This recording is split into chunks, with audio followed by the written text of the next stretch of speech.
Hello guys, ഇന്നൊരു exam day ആണ് കേട്ടോ. സെക്കൻഡ് സെമ്മിൻ്റെ എക്സാം നടക്കുന്നതുകൊണ്ട് തൃശ്ശൂർ ജില്ലയിൽ മഴേൻ്റെ അവധി ഞങ്ങൾക്ക് കിട്ടിയില്ല. അപ്പോൾ രാവിലെ തന്നെ 5:30 കാർത്തൂനും ടാറ്റയും കൊടുത്ത് ഞാൻ നേരെ കോളേജിലേക്ക് പോകാൻ വേണ്ടിയിട്ട് ഇറങ്ങിയേ.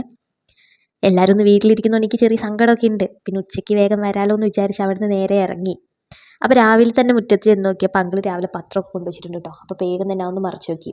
അപ്പോൾ തുറന്നതേ ഒരു ദുരന്തം കണ്ടതുകൊണ്ട് അപ്പം തന്നെ അത് അടച്ചു വെച്ചു. പിന്നെ വേഗം നേരെ കോളേജിലേക്ക് പോയിട്ടോ. കോളേജിൽ ചെന്നപ്പോൾ കോഴ്സും അവിടെ കാത്തു നിൽക്കുന്നുണ്ട്.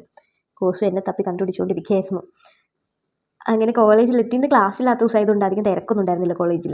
തിരക്കെന്ന് വെച്ചാൽ അധികം കുട്ടികളൊന്നും ഉണ്ടായിരുന്നില്ല. അപ്പോൾ കുറേ സ്ഥലം ഇങ്ങനെ ഫ്രീ ആയിട്ട് കിടക്കുകയായിരുന്നു. അപ്പോൾ ഞാനും കോഴ്സും നല്ല തണലുള്ളൊരു സ്ഥലം കണ്ടുപിടിച്ചിട്ട് അവിടെ പോയി എന്തെങ്കിലുമൊക്കെ വായിച്ചു നോക്കാൻ വിചാരിച്ചിരിക്കുകയായിരുന്നു. പക്ഷേ തണലുള്ള ആ സ്ഥലമൊന്നും ഞങ്ങൾക്ക് കിട്ടിയില്ല. അങ്ങനെ എക്സാമൊക്കെ കഴിഞ്ഞ് വീട്ടിലെത്തി നേരെ അഞ്ജനേനെയും കൂട്ടിയിട്ട് പ്രിൻ്റ് എടുക്കാൻ പോയി. എക്സാമിൻ്റെ ഇടയ്ക്ക് ഒരു ചെറിയ പനിയും പിടിച്ചു. എക്സാം എഴുതിക്കൊണ്ടിരിക്കുന്നതിൻ്റെ ഇടയ്ക്ക് ഒരു പനി പിടിച്ചു. അങ്ങനെ അവിടുന്ന് ഫോട്ടോസ്റ്റാറ്റ് എടുത്ത് കഴിഞ്ഞിട്ട് പിന്നെ ഞങ്ങൾ മൂന്നാളും കൂടി നേരെ ഹോസ്പിറ്റലിലോട്ട് പോയി. ഹോസ്പിറ്റലല്ല, മെഡിക്കൽ ഷോപ്പിൽ പോയിട്ട് ഒരു 2 ഡോളോയും മേടിച്ച് വന്നു. അഞ്ജനയുടെ കാലിന് ഒരു പരിക്കും പറ്റിട്ടോ. ഇന്നലെ ഒരു ചെറിയ വണ്ടി ഇടിച്ചതാണ്.